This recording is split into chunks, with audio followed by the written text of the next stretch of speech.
Hello, my friends, and welcome back. Thank you very much for being with me again today.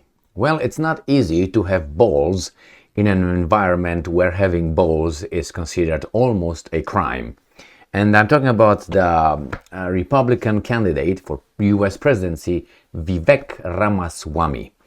Now, Mr. Viverk Ramaswamy is going to make some statements that will not sit well with Stephanopoulos, who used to campaign for the Clinton family, and he is now an important person. Not now, it was before, for some time already, and a prestigious news outlet.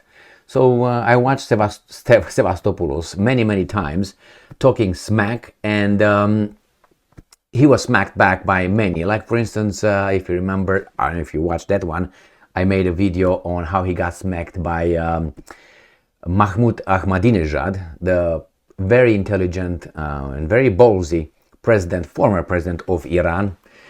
He was a very good, intelligent guy. I was about to say good guy, and then everybody was like, oh my God, he's a criminal. Whatever, he is a fantastic, intelligent guy. Let's put it this way. So what happened here? We have Sevastopoulos, who is going to ask Viverk Ramaswamy, what's going on with Trump? Is he going to pardon Trump if he gets elected? And Ramaswamy doesn't whistle around and say, oh, he said, yes, I will. Oh my God, you can't say that. You can't be honest, and you can't have balls. So let me show you. I have a video here, and we also have this article that we're going to discuss. So this article comes from The Wrap. Viverk Ramaswamy says protecting Trump is prosecuting Trump is, and I'm quoting, looking backwards and will pardon him. That people will help reunite the country. I don't think pardoning Trump will help people reunite the country, because the systemic idiocracy here comes from a different source, and doing that is just going to inflame, I think, but it's not going to unite the country, because uniting meaning people will understand. But we can't be all geniuses like you and I. All right, so let's see what's going on here. So, Republican presidential candidate Viverk Ramaswamy has reaffirmed his support for former President Donald Trump, speaking to George Stephanopoulos on ABC's. So that's where the whistle stinks over there in his little hole. This week, Sunday morning, Ramaswamy told Stephanopoulos, whistle alert, kids, cover your ears. And I'm quoting, what I've said, it's clear. If Donald Trump's the nominee, yes, I will support him. And if I'm the president, yes, I will pardon him, because that would help reunite the country. End quote. You can imagine Sevastopoulos had an apoplectic crisis or attack, and a heart attack, and everything you want. Okay. So let's see what's going on here. Now I have this little video of Ramaswamy. Viverk pardons. Let's see if that's standard of the rule of law, Jack. I will never be like the other side. I'm not going to preordain what the results of individual cases are.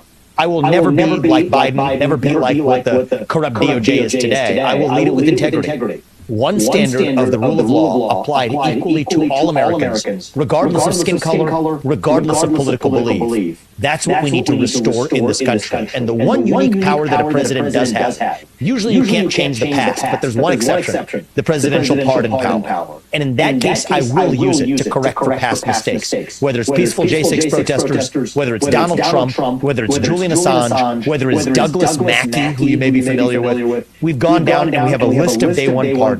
And I'm going to do it on day one to make a statement that I'm not afraid to hide from the criticism that I'll get for doing it. That's part of how we reunite this country. And I do care about national unity, Jack. I do think we're in a cold civil war in this country, cultural civil war, but I don't want it to stay there. And I think this is where I'm different than some of the other even healthy voices in our movement. I want to stand for truth, but I want to do it towards reuniting our country. I do not want a national divorce. I want a national revival. That's what guides me. That's why I'm in this race. I think we can reach young people, Jack, and bring them along. I think I'm the best position in this. All right, well, good luck with that. That sounds beautiful. My personal assessment is that we are already so much leaning over the cliff that it's no way coming back. You can't come back. You know, that's you stay by the edge of the, let's say, really abyss, and you go here, and you just, if you get, and I'm going to show you the other way around, like this, if you get a certain angle, even if you jump back and try to grab the, you know, like here, and try to grab it, you would not be able to. So if you, that's the critical point beyond which there's no return. I think we are right there. I think we are actually past that, and I'm telling you why. Because you have the new generation, and the new generation of Americans were indoctrinated by the school, by these activists, in seeing the world in a certain way. And there's no way, no, there's no way, I don't say it's no hope. There is hope. There's hope. Remember, it was that, what's his name? I can't remember. It was that KGB agent who defected, and he ended up in Canada. Igor was his name? I can't remember his name, Igor, but you find him online. And he had a like 45 minutes interview, if I remember correctly, with a English-speaking, I think it was by a U.S. media outlet. And he talks about this thing where if how many generations you need to brainwash people, after which you need once that process it's complete, you pass a certain percentage. Even if you start now, you need, I don't know how many, with the right propaganda, all right, to come back to that. You can't, because you have this big mass of people, of children, going to be adults at one day. Like Clinton. Clinton was educated in a certain way. I remember someone saying at one point, he was anyway, he was listening to conversations, legal listening, okay, to I think there were secret services in the White House when Bill Clinton was the president of the United States of America, and they were listening, because they're listening to this, and they were, I think it was a book written by this, if I remember correctly, but someone just used it as an example. I can't tell you who that was, but you can probably find the book, and I can find it if I'm arrested, and I can find it for you, for them actually, but it wouldn't matter, because these guys don't go by proof, they go by guilty. Show me the name, I'll find the crime. So anyway, let's go back. So it was these guys that were talking, they were listening to the White House conversation between Bill Clinton and so on, and these guys were older agents, and they were talking to one another and say, Gigi, do you remember we used to arrest these kind of thugs in the street? But this guy got to be President of the United States of America. So he was referring to the Bill Clinton in the office, talking and acting like a liberal, whatever you want to call that guy. And these guys used to be police officers at their beginning of their careers, and they climbed, you know, the stairs, the whatever, the ladder. They got to this position at the White House, listening to the conversations in the White House, and talking to one another, and said, do you remember when we used to arrest this kind of, I don't know if you remember, thugs or whatever word you use, but this kind of people, and right now at the White House because of this. So when you hear now people with this kind of ideology, stupid or good, they were indoctrinated here and there. Now it depends how much the family, what role the family plays in having the children use a certain kind of thinking, reading certain kind of books, watching certain kind of people, certain kind of programs, and so on. If you let your child be educated by the government, you're going to have one of these guys that is going to get over there in power, and you're going to realize how in the hell you got here. Well, they make it easier. They make it easier to get to college. They make it easier to be promoted based not necessarily on a meritocracy. Then you get these guys in power, political.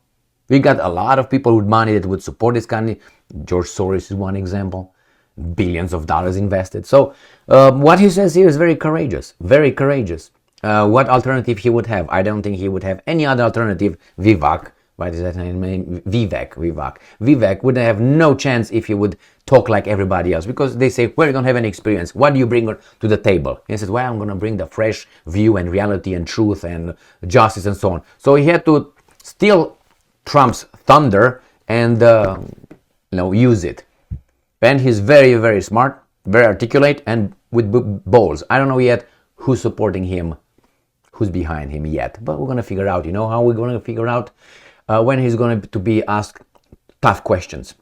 And then if he gets in the office, if they allow him to get in the office as the President of the United States of America, we'll see by his actions who is, and we're going to need maybe a week, maybe a day, maybe 2 weeks, no more than that, to figure out who is behind this guy. The first thing, if he's going to utter, we're going to increase our defense spending, Done. You know exactly who that was. Or he's going to talk about the intelligence community. You know exactly what's going on here, okay? Or hey, we have to, if he's going to start talking the same way the elected officials, the representatives in the Senate and the House speak nowadays, most of them, then you realize who's having these guys by their little balls, gling, gling, gling, gling, gling, gling. So wait, we can talk and promise everything right here. I get elected just to get elected. And when I get elected, I get the list and say, yeah, I'm going to do all this. Thank you very much. Hey, by the way, change of plan. And what are you going to do? This for 4 years until you go again and they give you another idiot to vote for. Who's going to say the same thing, is going to sell you the same empty reality. You're going to vote for that guy and again and again and again. And when you're going to have a genuine guy, he's not going to get elected. Why? Because they will not allow. Who's they? You figured it out.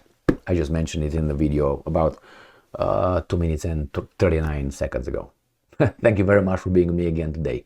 Stay strong, stay smart, look for the truth, and be just.